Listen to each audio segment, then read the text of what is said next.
Okay, welcome. Let's make a start and welcome everyone to the Ipsos Mori summer event, which this year is focusing on public attitudes to globalisation and the role of religion. And we're particularly delighted this year to have as our guest speaker Tony Blair, who's our former Prime Minister, as you know, and patron of the Tony Blair Faith Foundation, quartet representative to the Middle East. You might have seen our poll just released over the weekend, which shows that Tony is in fact the most likeable Prime Minister that we've had in the last 30 years. Did people see that? Yeah. We honestly didn't set that up just for this event, but I'm very glad that we did because it gives me something to talk about at the beginning in the introduction. And I'm sure Tony doesn't count that poll result as one of his greatest ever achievements, particularly as it has to be said that likeable on the one hand and Prime Minister on the other hand don't often go together that well. So it's perhaps not the toughest competition to win a popularity contest but the real respect felt for Tony across the spectrum is better seen in him being the only Prime Minister we ever had, in modern times at least, who's gone at a time of his own choosing and to a standing ovation on both sides of Parliament. Before Tony speaks and takes questions from the audience, we'll hear from our own Ben Page, Chief Executive of Ipsos Mori, and Ben's going to run through some of the international research that we've been doing on attitudes, public attitudes to globalisation and the role of religion. This research has been done through the Ipsos Social Research Institute, which I'm the global director of. This institute brings together social research experts from across many of Ipsos's 66 countries and has worked for over 300 different government departments across the world, as well as some of the world's biggest multinational organisations and NGOs. A key aim of the Institute is to make sure that we share the insight from the research that we conduct, and that's at events like this, but also through publications. The key one being the Understanding Society newsletter research journal that we regularly produce, and this edition we're just releasing today. Tony's also kindly contributed an interview to that, a wide-ranging interview on the issues of today and other issues. But it's also got a wide range of other research articles in there, everything from the importance of consumer confidence to the economic recovery, through the acceptability of behaviour change or nudge policies to different countries around the world, to attitudes towards gun control in Brazil. Finally, we're very happy to share this event with the Tony Blair Faith Foundation, which he set up to promote respect and understanding between different faiths around the world and demonstrate how faith and globalisation are interconnected, as we'll find out in the debate today. So I hope you enjoy both the event and the journal, and just join me in welcoming to the stage Tony Blair and Ben Page.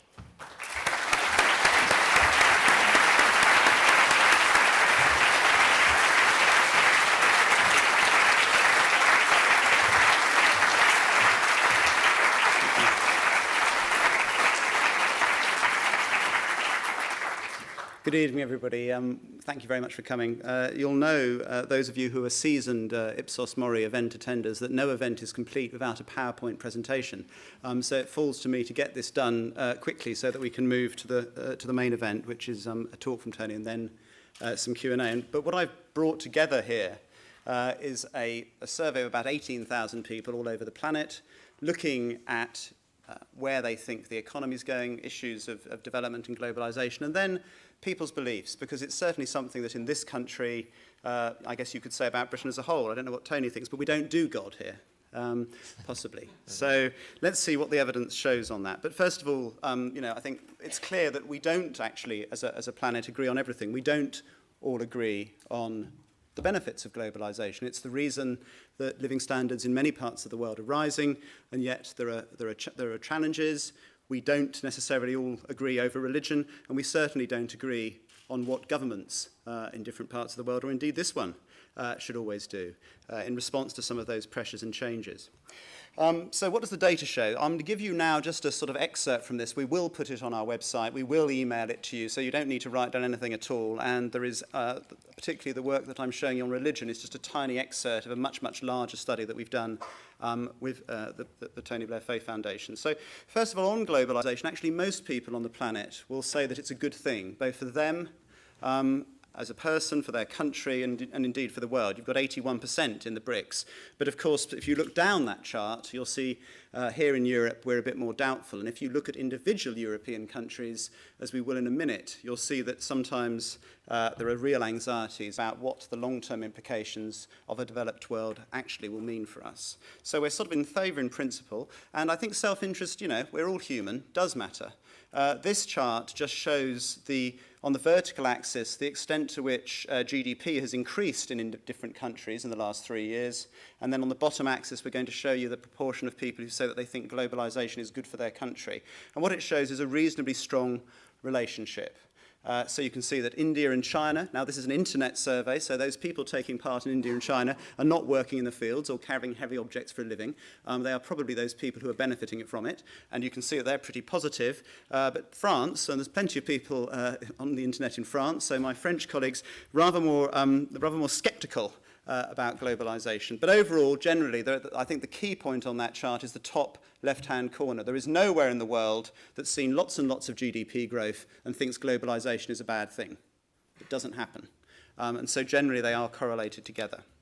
But in survey after survey, if you look particularly at people in Europe, you do start to see some anxiety. This study across 27 of the European countries asks people whether they think that in future we will earn less because of competition from places like Brazil and China.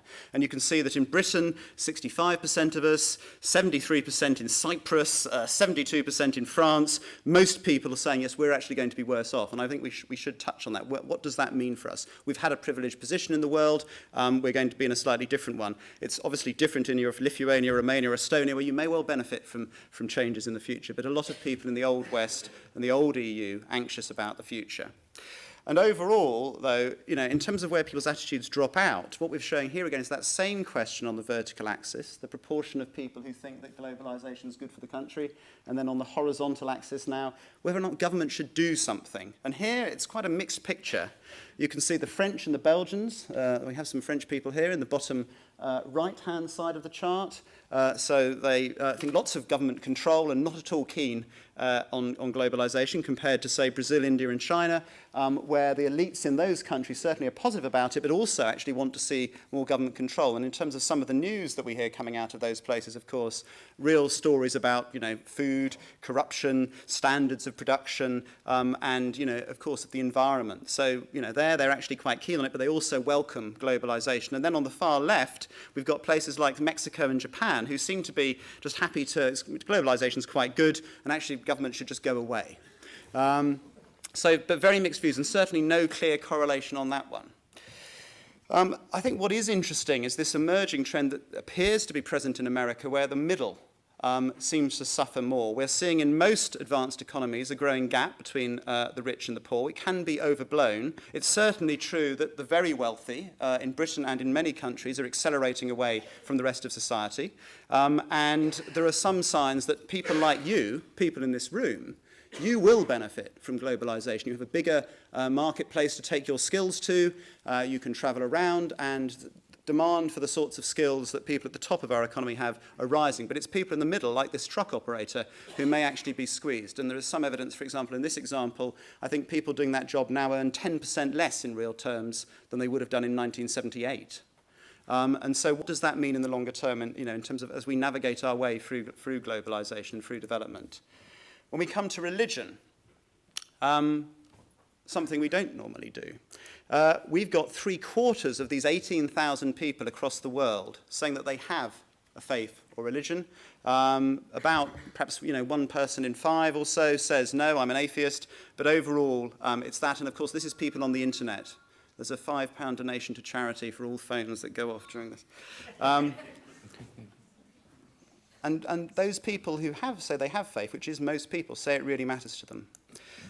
When we ask people, though, does religion itself give you the sort of common values that we need to, in an interconnected global world, we get quite mixed views. Overall, about half of the world, 48%, says it does. Huge differences, though, depending on where you look. So Saudi Arabia and Indonesia, absolutely. India and Brazil, South Africa, the United States. The majority of people very, very clear. But back in Europe, Sweden, Belgium, France, and Britain, it's a minority view that religion is what matters.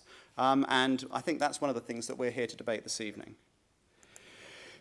What about conflict between people from different ethnic groups or different minority groups in your society? We asked, do you think there's a real threat of violent conflict breaking out? The Turks, of course, with issues with the Kurds and other groups, 3/4 of people saying that that's a real issue in the next 12 months. South Africa, 71%. In Hungary, 70%. Much, much lower in Western Europe. But in all these societies, considerable anxiety about minorities and tension. And again, as we mix more people together across the world, one reading is, of course, that we will gradually become more sympathetic, we will gradually become more understanding, because mixing might promote greater, sympathy or altruism. Another view is that it actually brings people from different beliefs into conflict, and it would be interesting to see what Tony thinks about that. Overall, when we ask people about looking after a people and whether or not a religion made them more altruistic, about half our sample are saying, actually, ultimately, I would be good to other people, even, whether or not I had a religion. It doesn't make any difference. It's something I believe that we should do. But interestingly, we've got 3 in 10 people who say that it is a big motivator in them giving some more time or money to people who need it. And that is different for different religions. Interestingly, when we crack it down and look at it by country, you immediately see Indonesia, 84% of people there saying that that's an important motivator. Lots and lots of people in South Korea, South Africa, Saudi Arabia, but in Britain, 14%. So it depends where you look. And when we look at it by faith group, this marked difference between people who you would say lived in broadly Muslim societies, 61%, compared to people living in broadly Christian societies, where it's only 1/4. So some big differences there. Faith clearly is something that motivates Muslims in different ways to people who call themselves Christian. And that might be about the extent to which faith is held. We need to talk about that. One issue, of course, is people believing that I've got religion and my religion basically is the only one that works and everybody else is some sort of heretic and is not going to the same place as me. So we tried this. My faith or religion is the only true path to salvation, liberation or paradise. 9% of people in this country are saying that that's the case. But overall, it's a very mixed picture. So you can see at the top, you've got some Muslim countries there. South Africa, 42%. Brazil, 37%. Compared to the Spanish, you seem pretty easygoing. Only 1 person in 20 there at the bottom of that chart saying that they are absolutely certain about what's happening and that their religion works better than everybody else's. This is how this breaks down by religion, with this massive difference between Muslims and Christians. So more likely to be motivated to look after other people by their faith, but also more likely to say that their faith is the only true path. Christians seem rather more relaxed about it, or certainly in this sample. So how, when those two faiths come together and talk about things, how does that work? At the same time, we tried something else. My religion is the only one that works, the source of ultimate truth, but those who don't save it, those who do not share it, may also find liberation or reach paradise. And interestingly there, the Hindus are most easygoing in that sense, but the Christians and Muslims on this one seem to be pretty similar, those who are expressing those views. So again, with all of this, one needs nuances. And a simple snapshot survey, of course, can only ever tell us so much, which is why we make films, focus groups, and really try and get underneath people's skins when we look at any issue. But there's certainly some big differences coming out in this research. What about letting people with very strong religious views hold public office? It would be better, we said, in this country if more people with strong religious views held public office. And in Great Britain, 18% of us take that view. Rather more people disagree. So you can see in Indonesia, they're quite interested in it, in South Africa, but very marked differences across the world. And again, some of these very big differences, I think, need reflecting on. It's interesting, isn't it, that 3/4 of people overall say that they have religion, but when you start to look at individual countries like Japan or China, you'll find that the vast majority of people in those societies say they have no religion at all. Now, did they understand the question, or what's going on there? So, summing up, and at 100 miles an hour, I think the first thing is that in this more and more diverse world, more and more interconnected world, we need political leadership and we need religious leadership as much as ever. And a whole industry looks at it, and we've got a brilliant example of it here tonight, so we can talk about it. It's clear that people generally like the benefits that they get from globalisation, the cheap goods, the opportunities to travel, and everything else, but at the same time they want to have that and protect it. And the idea of absolute free trade, of course, is certainly, particularly in Europe, something that makes many people anxious. So in terms of who gets protected and where and how governments work together on that, that is something that we will navigate continually in this century. It's also clear that there are very different views in different societies about the role of religion outside the very personal and private. In some countries, it seems that you really just shouldn't talk about it at all. It's just something that's entirely personal. In others, it's the mainstream of political life. We are never going to, I don't think I'm going to have in my lifetime an American president who doesn't talk about God sometimes. And possibly, just possibly, in old Europe, where we're all so sort of metropolitan and cynical, obviously, I just speak personally, just possibly, we don't fully appreciate, because of our journey and where we've come from, its positive role around the world. But I will leave that for you to debate this evening. Thank you very much.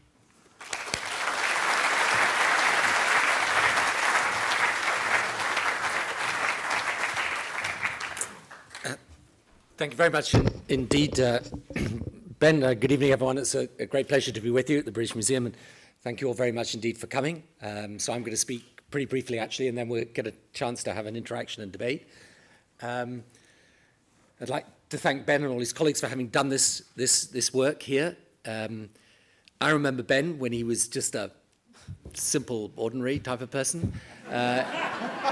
He just told me outside there that he apparently is now chief executive of this organization, which I have to say I greeted with some incredulity, for which I apologize. But that's what happens, you know. It's like I meet prime ministers now and I think they're so young. I mean, look, when you're a politician, you have an uneasy relationship with pollsters because you adore them at one level and you fear them at another level. And here's the big change that happens. When because they're also quite sensitive people, by the way. And when you first become prime minister, you know, you've got a whole lot of slides about he is a strong, likable, courageous leader. Those types of slides are there. And you know, we have those. Fair, yeah.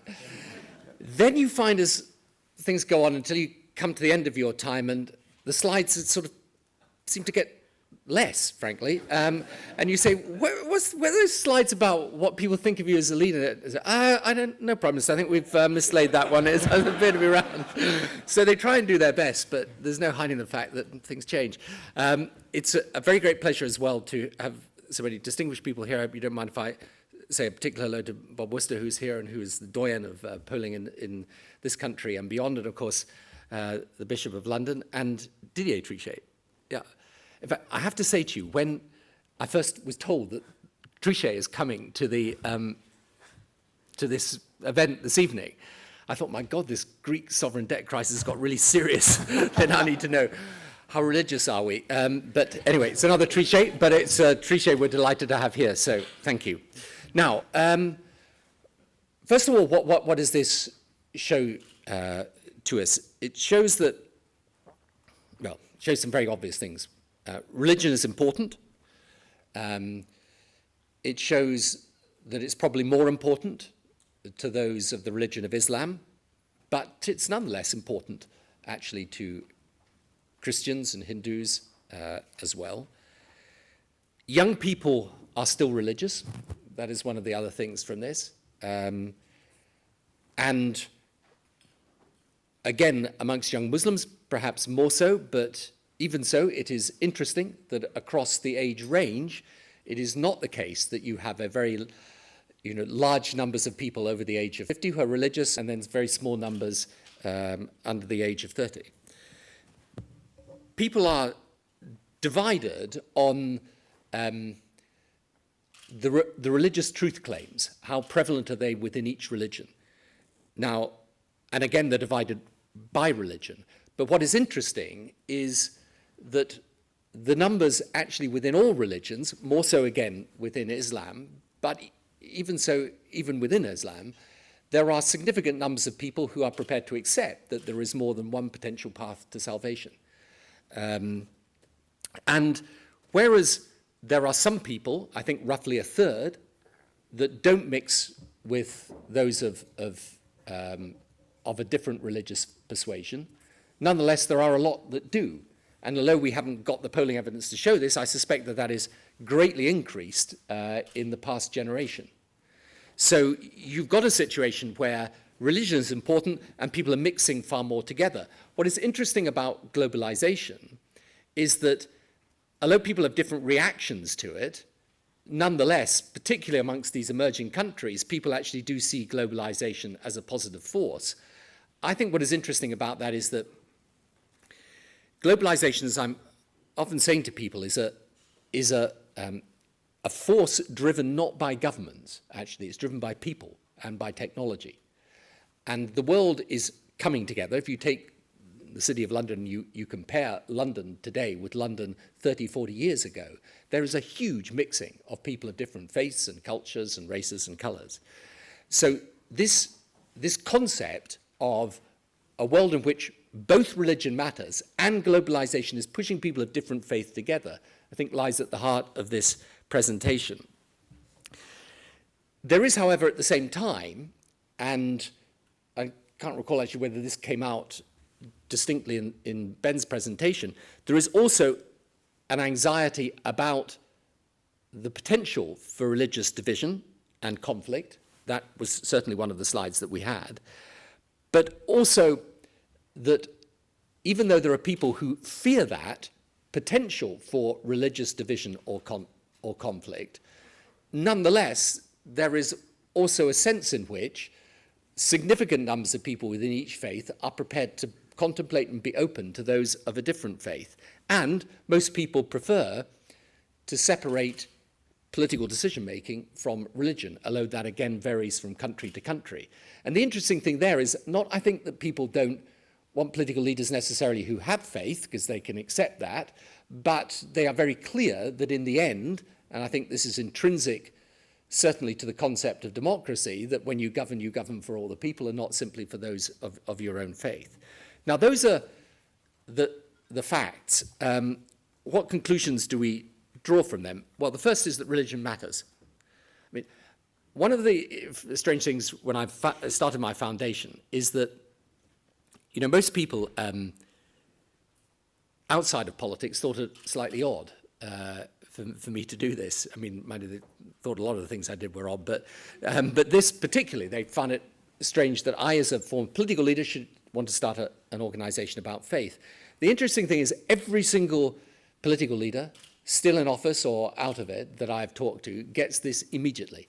And that is because if you're dealing with the political and social problems of the world today, you understand that faith matters.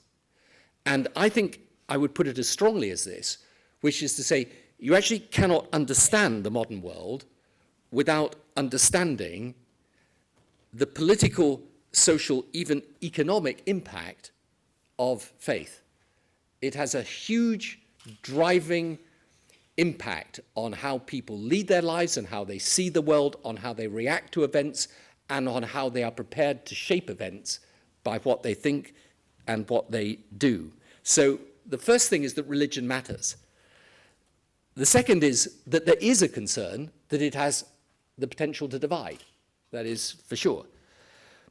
The third thing is that there is more openness to those of different faiths than we might sometimes think, but it is true on the other side of that equation that there are still many people who will take a very exclusive view of faith, and not just an exclusive view of their own faith as the true path to salvation, but in a sense cross over another line and really say, so other faiths are illegitimate in terms of how you see the world.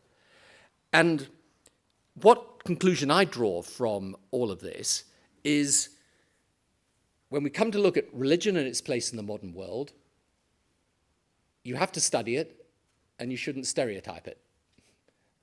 But the studying of it is very, very important. I mean, Jimmy Wales, who's here from founder of Wikipedia, the information that we have about religion in the modern world and its place in the modern world is still, I think we showed even with this poll, there is a lot more that we need to know about it, and it has a huge significance in how we then view political, economic, and social and social trends. The reason why I say this particularly now is that if you just take two things that are happening in the world today, first of all, out in the Middle East, where there's a revolution going on, which is about political change and about the lack of economic opportunity, for sure. But it is impossible to understand the Middle East, a place I spend a large amount of my time. We worked out in my last trip to Israel, this was my 66th visit to Israel and Palestine in the last 4 years, so I'm there and in the region a lot. It is absolutely impossible to understand either the conflict or the region without understanding the importance of religious faith. And the question will be, as these revolutions take root and develop, and I think this process will carry on, by the way, does religious freedom come alongside political freedom?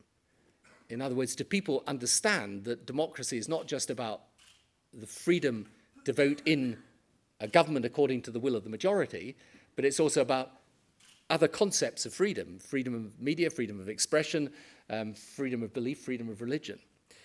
So then when you look at our own countries, if you look at the way politics has developed in Europe in the past couple of years, I think particularly since the financial crisis, I would say cultural questions are becoming of increasing importance in the politics of many, many countries. And you find elections where at least one party, and sometimes more, will be fighting, let's say, on a very strong cultural basis.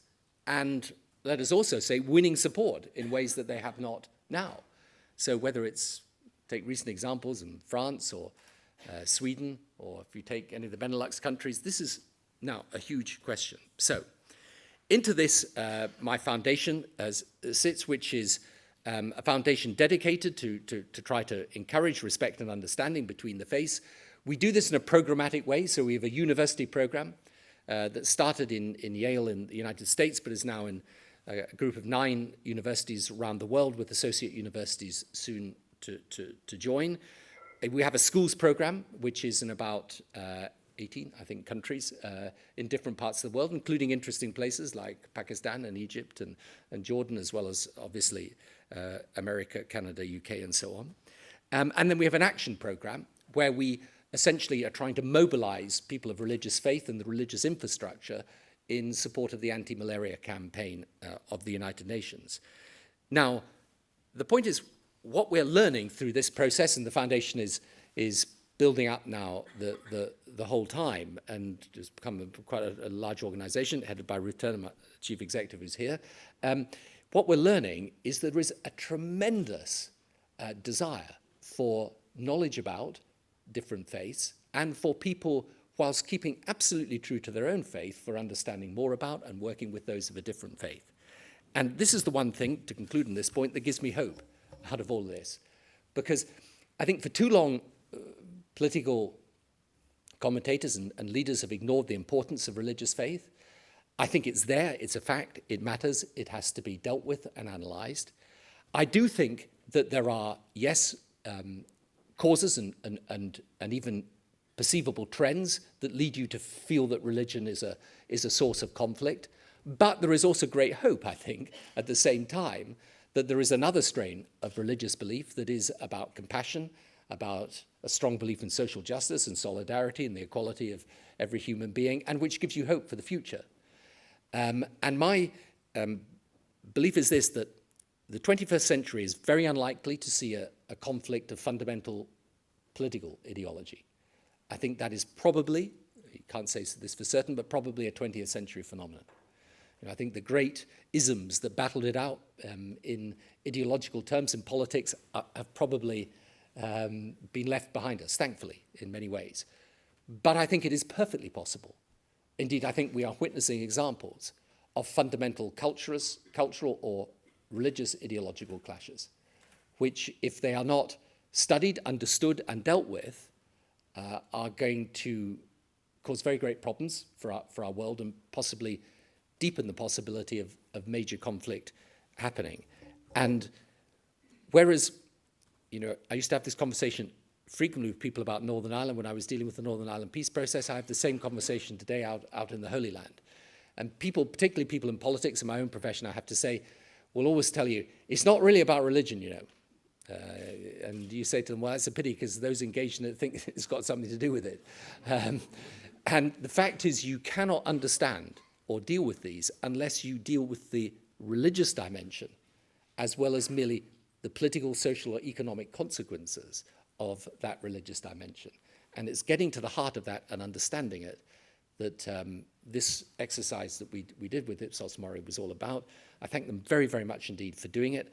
I really do believe, I am completely passionate about this. This is the subject that people will be debating for many years to come. And I'm delighted we've started it off here tonight. Thank you.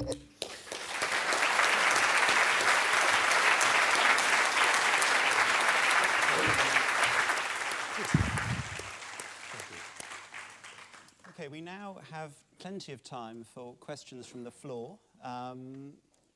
People hold different views on this. Who would like to go first? Right, okay, so there's somebody up there and somebody over there. Do you want to do them in threes, Tony? I don't mind. Yeah, let's see how we go. Okay, yep. Sarah Klein from Malaria No More UK. First of all, I wanted to thank Tony Blair very much for all your support for the anti-malaria campaign for the UN and all the work that you've done with us, and for the Tony Blair Faith Foundation, particularly the Faith Fellows, who we've worked with a lot over the past year. What I wanted to ask was perhaps if you'd like to speak a bit more about the impact of faith on the ground. So, for example, in Africa, not the parts on the internet, but the other parts, and what you've seen on the ground of how faith has brought people together to tackle malaria, and also the way in which faith leaders have played such a key role in educating people on protecting themselves against malaria and other key diseases. Thank you. Hi, yes, Richard Reeves. I'm an advisor to the DPM, Deputy Prime Minister in the Cabinet Office. At the end there, I'm here. I'm here. All right, hi. Hi, I'm Nick Clegg's advisor. Right. So it's the DPM, and just for one of these bizarre moments, I was thinking John Prescott. No, it's not. It's moved. I know. No. It's changed. It's changed. Okay. No, you wouldn't wish that even on me, I don't think. The empirical claim you made there at the end, I think that we have to understand religion, is difficult, I think, to argue against. Clearly it's important, therefore it's important to understand it. But of course, saying we have to understand it is not the same thing as saying we have to welcome it. I'd quite like to push you on that a little bit, because it's clear that if it's important to people, we need to understand it, but that's not the same thing as saying that it's a good thing. And to the extent that it might lead to conflict, then actually one might want to say, of course people are free to believe as they wish, and we want to have as much interfaith dialogue as possible. But in the end, it's better if those religious views are private, not public, and therefore not brought into the area of potential conflict. So crudely, using Ben's graphs, I'd rather be Sweden than Indonesia. And I think most of us would rather be Sweden than Indonesia, but I wonder if you agree. Unless you're Indonesian, maybe. Yeah, okay. Yeah, okay. Any good more question. for now? Okay, can we get one? Stephen? Are you going to shout? Okay, go on. There's a microphone coming, yeah.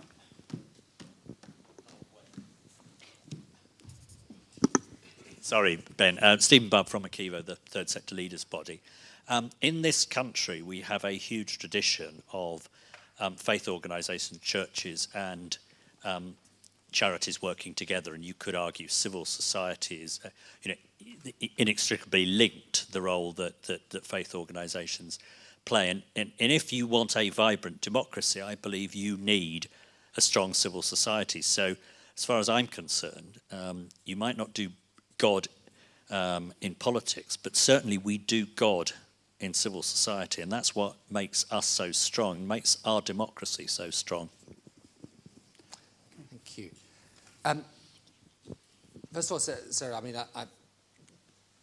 thank you for what you said about our campaign. We've actually started this just very recently, very practically on the ground in Sierra Leone, which is 50% Christian, 50% Muslim. And what we're doing there is that, the Malaria No More campaign, the BedNets campaign, and the UN have got together the money and the nets and the medicines. But the question is, these countries lack a health infrastructure in which you can deliver things. So they don't really have hospitals and health clinics of sufficient number or sufficiently staffed in order to distribute the bed nets, particularly in the remote communities. What we want to do is mobilize the faith communities so that, because every one of these villages or towns has churches, mosques, right? We want to mobilize those to become the distribution centers for the bed nets. We're training up the religious leaders We've got people actually working out there on the ground, training those religious leaders in order to be able to go out to their congregations and say to them, look, you should take this seriously. This is why you should use the bed nets. This is how you do it. This is how you combine it with the medicines and actually have at least at a reasonably, obviously at a low level, but at a reasonable level, people trained in order to try and make this work. And just to give you a sense of the scale of this, in a country like Sierra Leone, 1 in 6 children die before the age of 5. Most of them, roughly half of them, through malaria. So if you can actually encourage the use of the bed nets, it makes an enormous difference. And this is an example of how, one of the tragic things about the faith, religious faith, and how it's seen in the world is that it often is seen more in headline terms, frankly, about conflict. I mean, conflict between people of different faiths or within one faith. And yet you have this extraordinary amount of work going on the whole time through faith leaders and faith communities. A large part of the healthcare in Africa is actually delivered by church organizations, and it's just worth sometimes, highlighting that. And I think that what we do have an opportunity to do through the concept of interfaith action is to get people allied together in a common cause. And that also, Sarah was talking about the fellows that we have, which are young people that we give a year sabbatical to effectively, and they go out and they study malaria in country and how to deal with it. They go back into their faith communities and they work in pairs. So you'll have a Muslim and a Jewish young person working together in their faith communities, across the communities. And it's really interesting to see how that happens, and to see also how, for the first time, very often, people in these congregations will get a sense of how someone of a different faith lives and works and operates, and it's I think, of enormous benefit.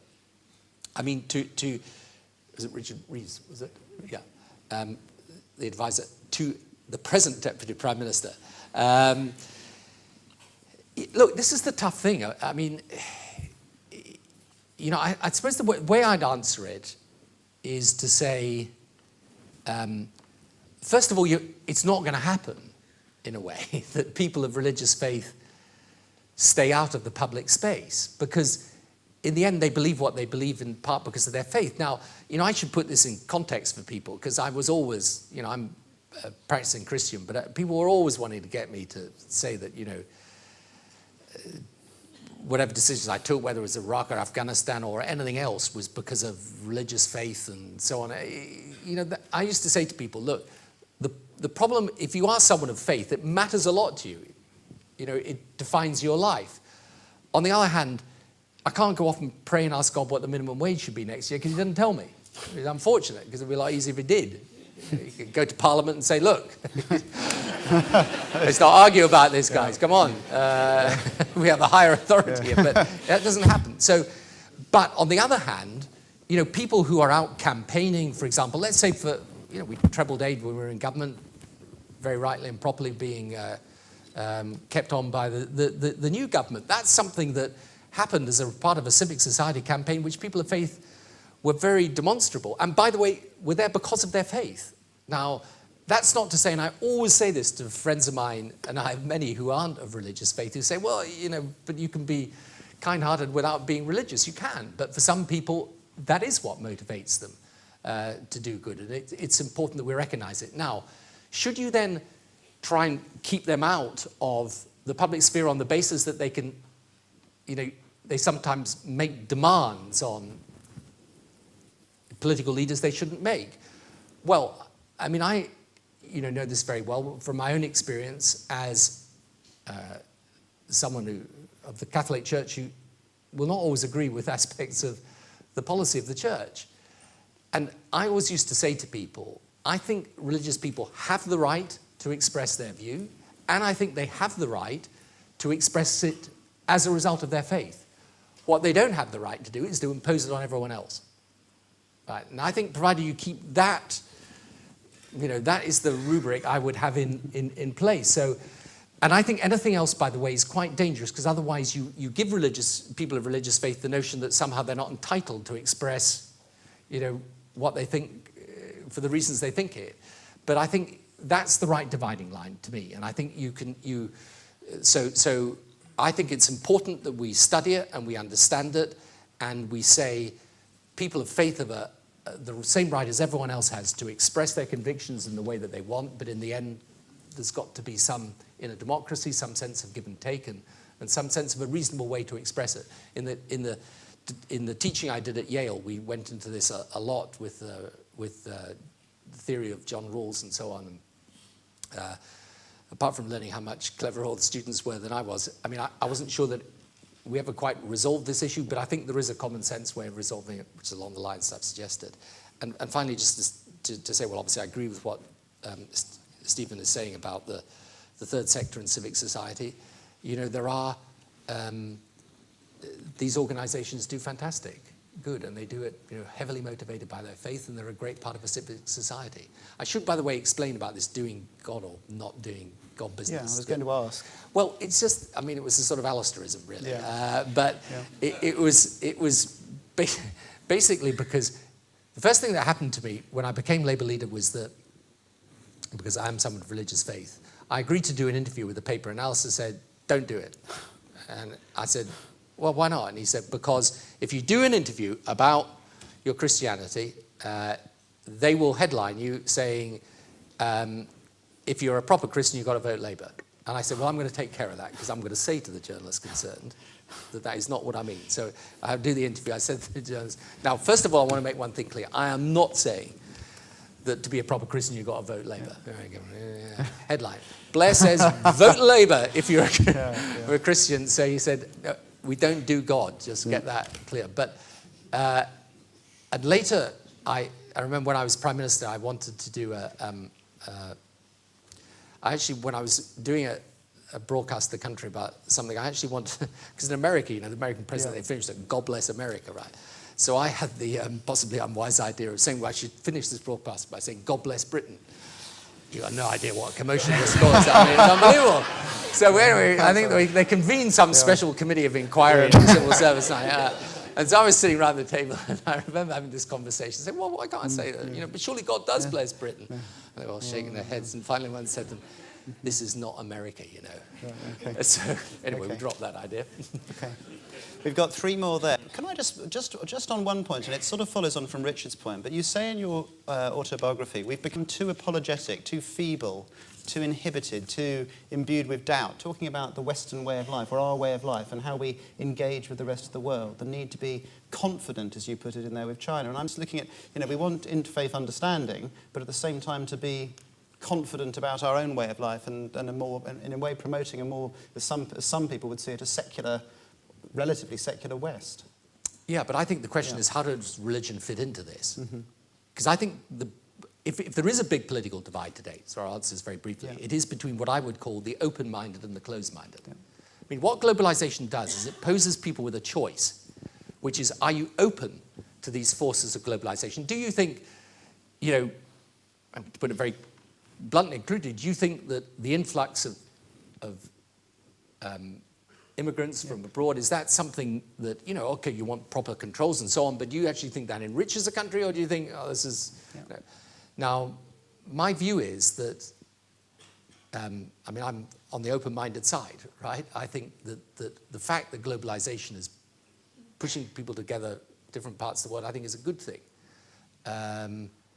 But I think religion has to fit in with that by also being open-minded, which is why, you know, I am a Christian, but I want to be open to those of a different faith and prepared both to respect and understand them and realize that they take a different view of the faith world and see how we can cooperate together. I don't want to see them as a threat, because basically you're not like me and therefore I should be opposed to you. Yeah. Okay. Right, we've got some more, lots more questions. Okay, so let's do some. We've got a sort of row here. So if you can you pass one down when you've finished? Do you want to go first? Sure. Yeah. Maggie Atkinson, Children's Commissioner for England. Very interested to hear you say that there is a schools programme and that your foundation is promoting an understanding within the education system across groups of children. From my position, you might expect me to say this. How far are children and young people themselves, and I mean by that the under 18s, helping to shape the thinking, to shape and respond to, rather than simply being given or delivered what that programme does. From the thousands I've met in the 14 months I've been doing this job, they are really keen to have an adult society that creates a space for them to explore on a young person to young person basis how they make a society that is not divided by the different faiths that they follow, but truly tolerant and truly understanding as they move towards their own adulthood. And I'd be interested to hear your reflections. Thank you. Pass it down. Thank you. There's one. Alistair MacDonald Radcliffe, the C1 World West Islamic Dialogue, in which it's been a great privilege to work with the Tony Blair Foundation. Provoked slightly by the Deputy Prime Minister's office, I was just wondering, and I'm also stimulated by this point about approaching this field with common sense, and the further reflection that the great thing about common sense is that nobody ever feels the want of more of it, which is then to ask how far can we progress, and this is an analytical question for when we're doing the kind of survey work we've seen Ipsos Mori. How far is it possible to work with the importance of religion without coming down upon and determining a view as to what we think it is? For example, if it's about aesthetics, if it's about emotion, or if it's about the way things are, these are going to influence the kinds of questions and the way we approach it quite a lot. And to what extent is a view about that, an analysis, important to how we can move forward with our understanding of the impact of religion? And to take a specific example, there was a suggestion in one of the surveys, and I didn't see it obviously for long, that there was a tension between seeing global values and the specificity of religious insight. Well, of course, I wouldn't expect to see universal values insofar as I think there is a particularity to my own religious claims. So would that kind of analysis be important when you ask that kind of question in survey work? So the key point here is, how far do we need to analyze and take a view on the nature of religion if we're going to be successful in establishing its importance, given that there's tremendous skepticism about religion when it's let out of the context of being between consenting adults in private? And one more up there, please. Yeah.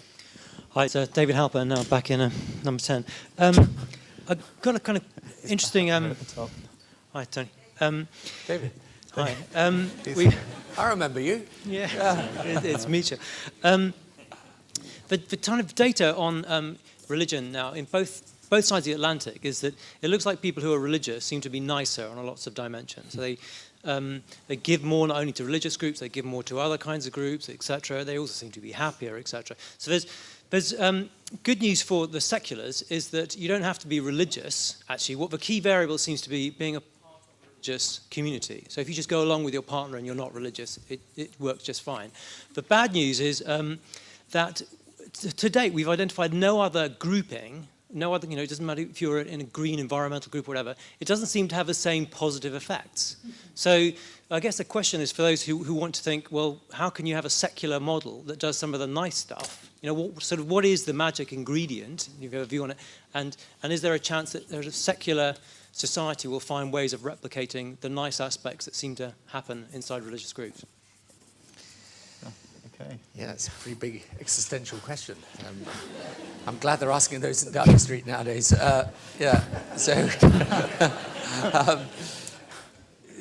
Maggie, on the schools program, I mean, what we found is that young people are, have actually very strong values, and by the way, often very strong religious faith.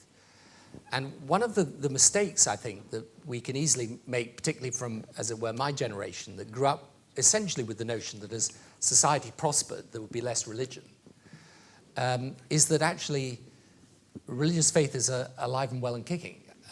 Now, whether you think that's a good thing or a bad thing is another matter, but it's a fact.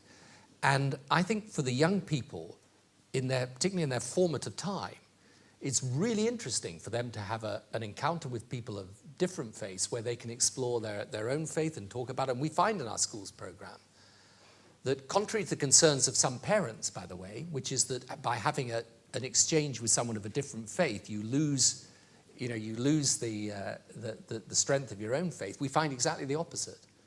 That they find their own faith enriched, but they also have an understanding of the other.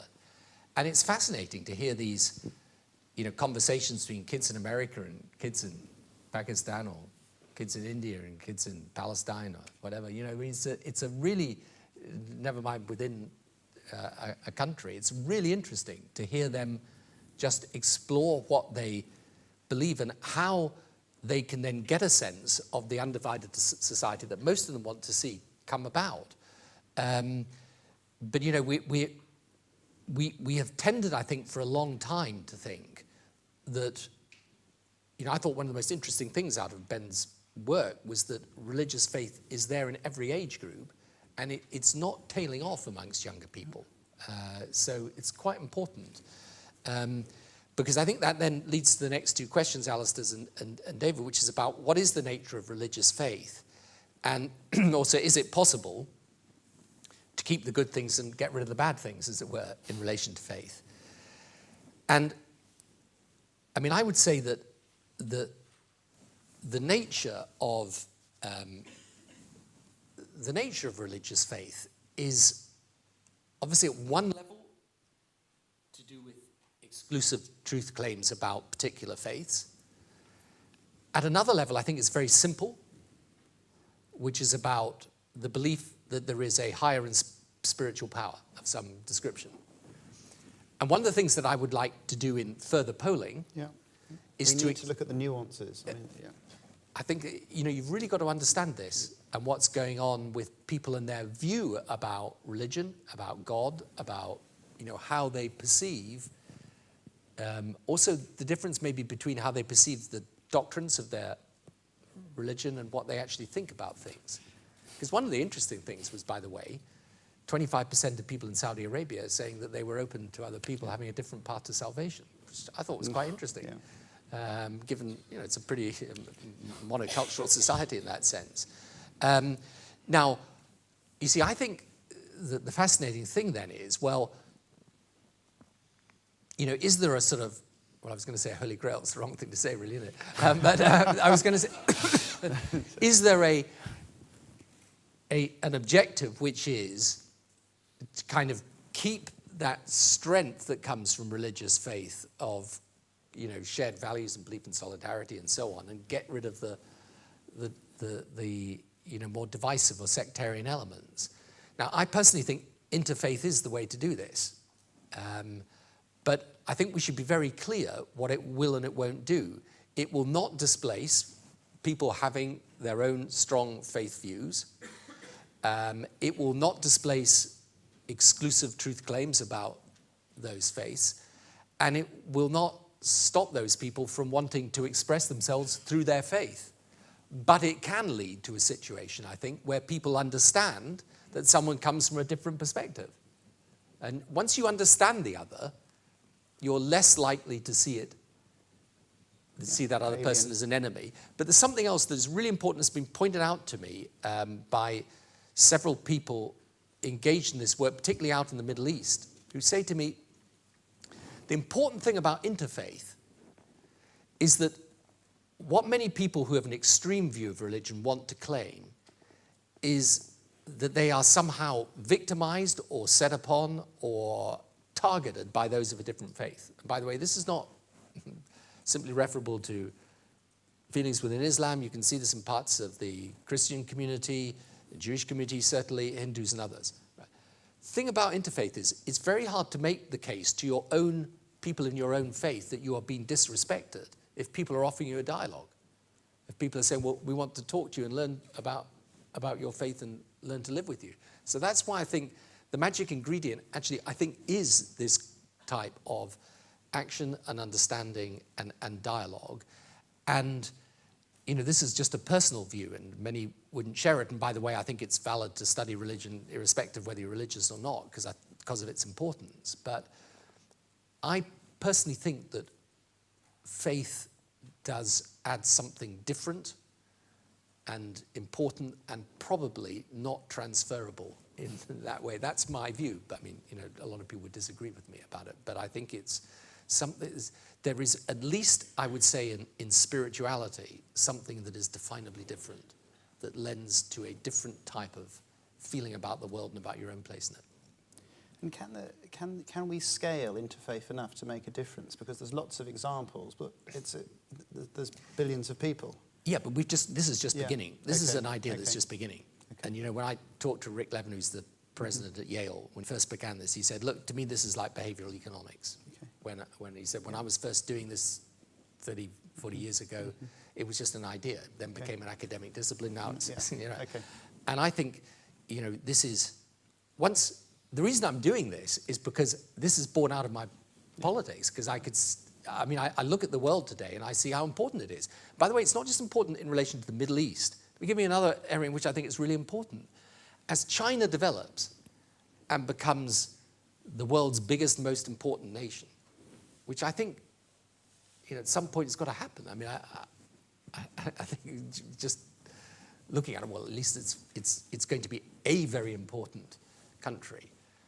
I think how Chinese people view faith, belief, philosophy, the degree to which Confucianism still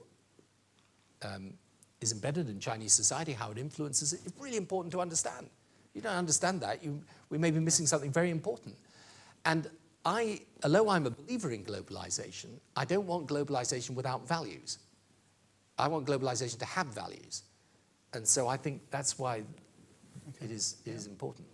Right, we've got somebody who's been waiting a long time up there, lady in the ginger hair. Sorry, I don't know your name.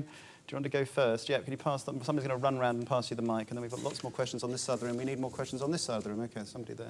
We'll try and fit you all in.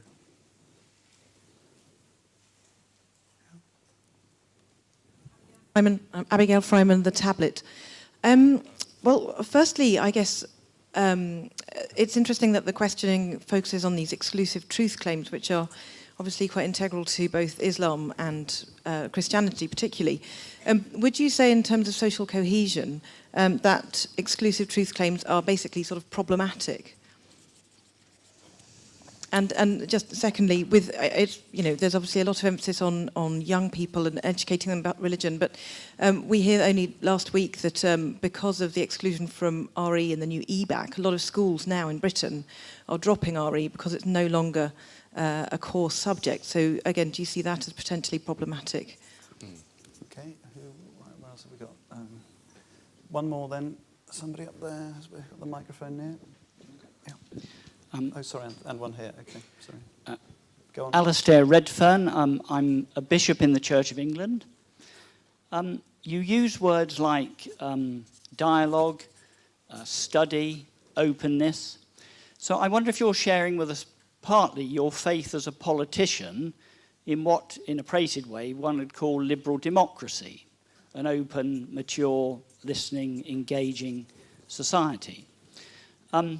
I also co-chair the Interfaith Network for the UK, and I'd observed that all the great religious traditions, because they've been formed in history, are not really into liberal democratic values. Most of us are into hierarchical structures, the weight of tradition, all those kind of things. So I wonder to what extent you think you're inviting religious people to step into a new space, a common space, that is a faith in what in a very prated way I'd say is a liberal democratic way of being human, and inviting us to see that where in our faith resources there are elements of that we can develop and find a kind of common ground in that faith which feeds back into how we understand our own basic faith. Thank you. And one last one here, please. Right, thank you. Majid Nawaz, co-founder of Quilliam and director. Thank you for your talk. You've mentioned a lot about interfaith dialogue, and I was just wondering what your thoughts are about intra-faith discussions, particularly because something you mentioned about the narrative that's popular about the West being at war with Islam. It's a lot of the work that we do, as you know, and we try and present counter-narratives. And what we find strategically is very important, keeping in mind statistically, also for the sake of the audience, I think it's important to mention that the majority of Islamist extremists do not come from a devout background, and that's actually demonstrable through statistics. And so some of those figures you see about Muslims being more certain about their faith don't necessarily translate to extremism. Most, in the West at least, I know it's the case, most Islamist extremists come from a very liberal secular upbringing, and then they face a conversion moment. And I think in challenging those narratives, what is the importance, in your view, in the work you're doing, about the intra-faith discussion that needs to occur, say in this example, within Muslim communities, and the use of religion to challenge some of the extremist narratives that are coming forward, as well as using other others, I suppose, human rights narratives and others. So the use of religion as one of the many other narratives to challenge the rise of such extremism. Yeah, thank you. I don't think, just to answer the question from the tablet, I don't think exclusive truth claims are I mean, they're a feature of religion. And I don't think they're a problem for social cohesion in themselves. I think they're only a problem if you then take a further step, which I think is a completely unnecessary step to take, of saying, you know, I therefore regard you as somehow heretical in a way that means that I become opposed to you. So I think you will continue to have exclusive truth claims. I think the polling actually from America, quite interesting, shows that even those with Christians with quite a high density of people believing in exclusive truth claims about Christianity are still open to other people. It's only a problem when it crosses that line and becomes something different. And I also think, in respect of religious education, well, I don't, whatever people call it, I mean, the important thing, I think, is to know about your own society, and you should be educated about your own society. So it seems to me quite important to know about religion in contemporary Britain. Bishop, I think, well, it's a very interesting point you make, actually, about the great religious traditions not being into liberal democratic, I should say, values. You see, one of the things I would like to get more information on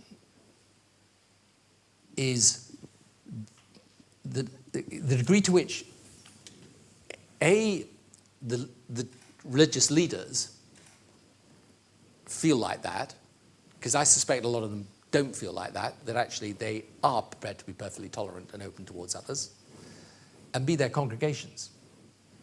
So I sometimes think and it's one of the things that it leads me to this point, which one of the things we're trying to do for example, our university program, is we deliberately, in each of the universities we have around the world, and we got, there's Yale in America, but also Monterey Tech in Mexico, Peking University, National University of Singapore, there's University of Australia, Durham here, other universities around the world. What is interesting is we always try to get a partnership to run this program about faith and globalization that isn't just about the divinity department. And one of the things I've recently been doing in my Middle East role is talking to the Council of Religious Institutions about Jerusalem and about issues to do with the Israeli-Palestinian dispute and the importance of actually having some religious input into this, because it strikes me as completely bizarre that we don't. So I think that there is both a far greater willingness sometimes than the orthodoxy suggests of people being involved in this dialogue, and what's more, there's definitely a far greater necessity for it to happen.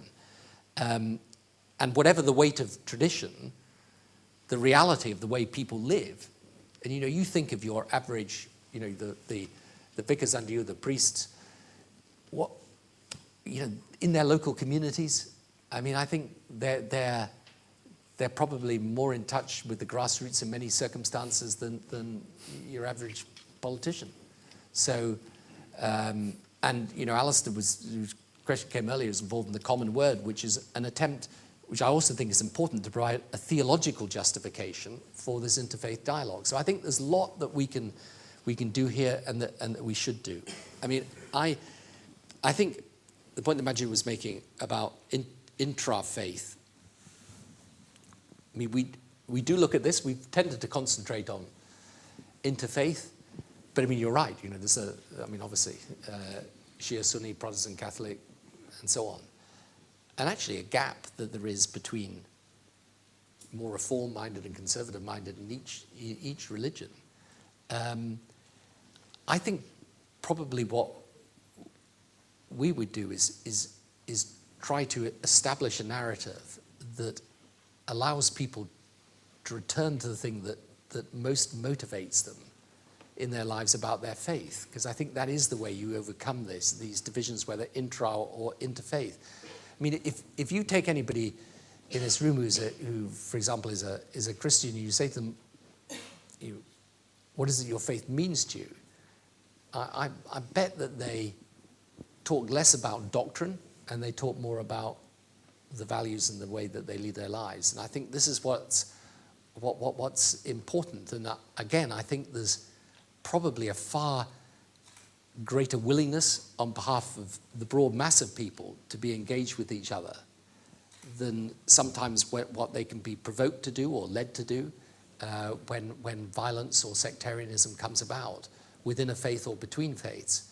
And it's a fascinating thing to me that in all the work that we do, some of which is intra-faith, we find that there is this enormous desire for people to be proud of their faith, and that pride never surfaces in disparaging another person. It's always surfacing in the service of someone. Okay, perhaps some last three. You try to go to one in the middle. If you can pass the microphone along down the... No, you can't see this gentleman. He's going to have to stick his hand up very high. Okay, and somebody down here in the blue shirt. Okay. You can run around. We've got lots of... Okay, and one there. Okay, we'll see how we go. Go. Michael Keith, University of Oxford. It's a question that follows on from your points about the open mind and our openness to difference and recognizing ourselves in the face of the stranger. And I was just going to ask you to reflect back to 97 and forwards again. And the simple part of the question, I guess, is whether you think we are, as a nation, more open to religious difference than we are to ethnic difference in a context where, in many ways, and in the polling evidence, the period from 97 to 2000 or so was a moment of great pride in multicultural difference of Britain, in the moment of the Race Relations Amendment Act and all sorts of things. And we've seen in more recent years a slightly more illiberal trend and thoughts that some of those attitudes towards Britain's multiculturalism were maybe liberal hubris in some ways. And I just wondered whether you, reflecting on that, the changes over the period of time since 97, you thought that the challenges of religious diversity matched, mirrored, or differed from the challenges of religious diversity, and what some of the lessons might be in that context. Thank you. Okay, who's going up there? Somebody. Okay. Yeah. Go. Alongside globalisation bringing an increasing number of people together, there are undoubtedly a greater number of conflicts going on across the world. What I was interested in knowing is, to what extent do you think faith is being used as an excuse by people to pursue their own political or personal agendas? And to what extent, or even should we, try and disentangle the two? Sorry, it was Sonal Aurora, Imperial College. Last but not least. Hi, I'm Dan Paul Heskins, work for Unilever. You can probably tell by my accent I'm not from here. I'm from Finchley. Very good. It's very different. My question is actually for Ben. Was there anything in the broader learning from the survey that would challenge anything that the Tony Blair Faith Foundation has set out as objectives? And this is not to say that what you're doing is wrong, because I love it, absolutely admire it. But I believe that we grow by identifying the things that we don't understand, or identifying things that challenge our beliefs. And I'm interested if there was anything, and what does that change? Thank you. I'll go on that one after you. You do your... Well, I think strictly speaking, I don't think so. But we haven't. I think one thing from this and some of the questions, and I think and discussion with Tony and his colleagues, is that actually, if we are to pursue this, we do actually need a much more nuanced understanding. So there are things that, on the face of it, you could say, well, if these people have an exclusive view, they aren't willing to listen to anybody else. But actually, most people aren't like that. And so I think there is probably in some ways more that brings us together. There is a lot of skepticism about religion, particularly in the West. And that, I guess, is you pushing. Sometimes it's going to be a long-term thing. But actually, I don't think there's anything that directly contradicts it or says that this is just a mad scheme. Certainly not. Pleased to hear that. So I'll maybe just say a word on that too. But Mike from Oxford, I think this is what I think is actually happening, because I think we've got to be very careful to disentangle trends that seem illiberal. I mean, the truth is, Britain is and should be, by the way, very proud of its multiculturalism. It depends how you define these things, but I define it by the fact that, I grew up in the north of England in a very homogenous Christian community. I mean, I actually remember the day. You see, you're so young, you won't have an experience like this. But I actually remember the day I saw my first black person. I was 12 years old.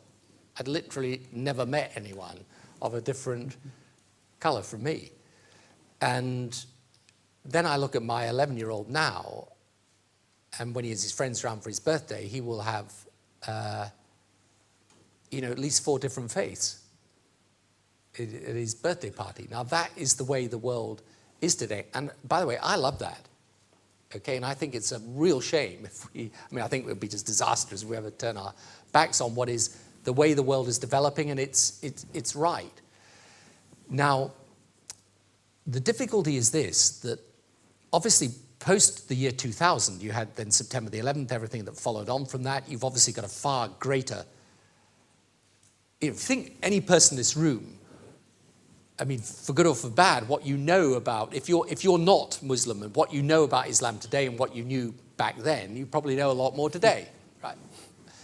So I don't really think, though, that this is an illiberal trend if we handle it properly, but I think it could be if we don't handle it properly. We've got to be honest about problems that exist. So one of the things that is really important is when Muslims, and there are many now, fortunately, who will stand up and say, look, there is an issue within our community, we've got to deal with it. And by the way, they're not the only religious community that have got to deal with such issues, but you've got to deal with it. And you never gain by saying it's not really a problem, or don't stigmatize us, when there's an issue and you've got to deal with it. And I don't think it's an illiberal trend, but you've got to be very clear with people. The fact is, it's like, I remember after the July 2005 bombings, I had to do 2 things. The first thing I did was go out that night and say, this is a country where people of different faiths come together and are united in condemning this. But I knew there would come a point, some months down the line, where people were going to say, but I want you to deal with this issue. So you've got to have both parts of that. Otherwise, you will get a situation where people feel you're just not listening to the fact that I think I've got a problem here. So that's how we do it. Are we more open-minded today? I actually basically think we are pretty open-minded.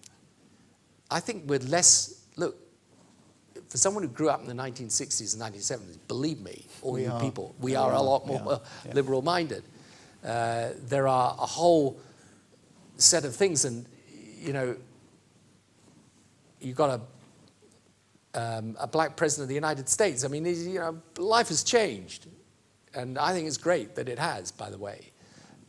So I think that there are going to be issues and difficulties with this from time to time, and this is one of the reasons for the interfaith thing, which is to get people to talk about these things openly, to be able to have a dialogue about them, not to hide back. And one of the great things about our schools program, how open the kids are.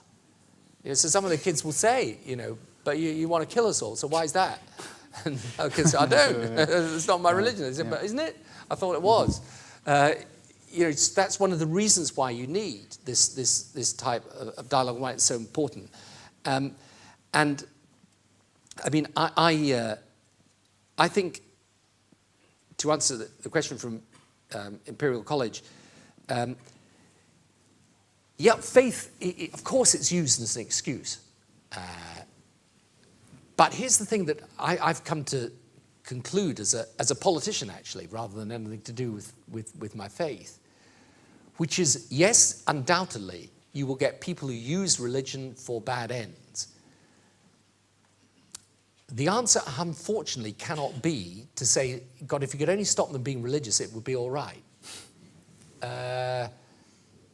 Because in the end, this is where religious leaders have got a real responsibility. And one of the things that I'm very motivated by is to say to people who are religious leaders, you've got to go out and stand in this space and talk about it.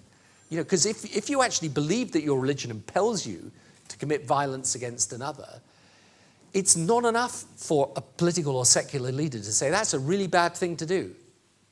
Because if they think this is what my faith impels me to do, you've got to have a religious leader who's out there saying your faith does not impel you to do that. That is wrong. That is a wrong reading of your faith. So I think, yes, it is used as an excuse, but you can't ignore it as a motivating factor. And the thing about religion is, it's because faith is something that you hold in the end to be more important in a way than your sort of daily existence. It can motivate you to do exceptional good and exceptional harm because the motivation's so strong.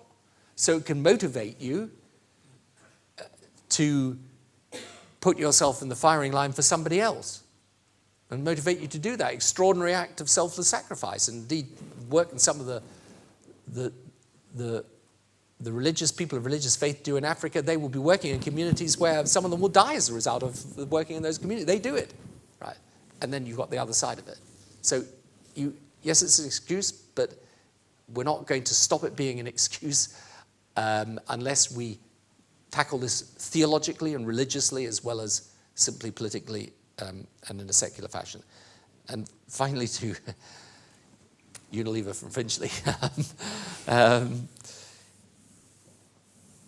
Well, I think, yeah, there are real challenges, actually, in this, because there is an issue. I think, if I'm frank about it, which I may as well be, that I think there is an issue to do with exclusive truth claims and how easy is it to have your exclusive truth claim, and what does that mean to say you've got, mine is the path to salvation. What's the next bit of that when I look at you and you've got a different faith? Now, personally, I have come to the view that, I think the best way of looking at this was actually, strangely enough, given to me by a rabbi that I know, who just said to me, look, in the end, how arrogant I would be, he was saying,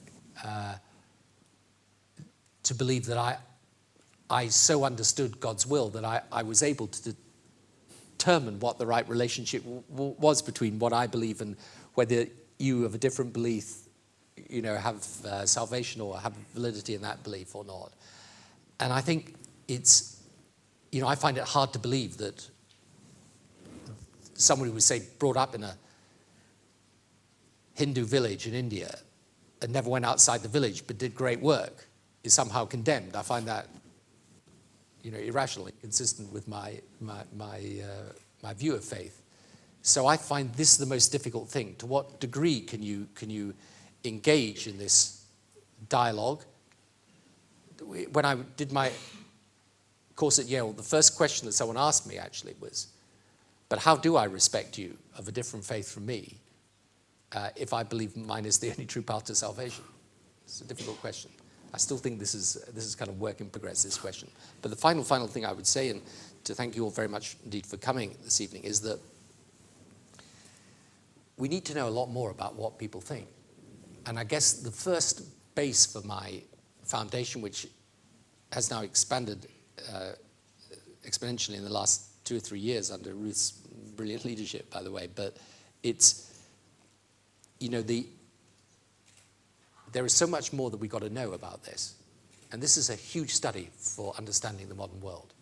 And one of the things we have that we're working on at the moment is actually to create a website portal in which you would be able at an instant to go, it would be like a map, and you could pick out any country or region and go in and see what the religious makeup was, what the religious trends were, what people thought about religion. And I am really, really keen to do this because I think, for example, I think myself with the work I'm doing in the Middle East right now, I think I could make policy so much better if I actually understood what people in a highly religious region were thinking about religion. And so I think there's a huge amount that we've got to do here and to get studied and to get worked on. But I am as convinced as I have ever been about anything political that this is absolutely the epicenter of where the 21st century will either become a century of sectarian conflict at worst, but actually, even without that, will be just a place where people,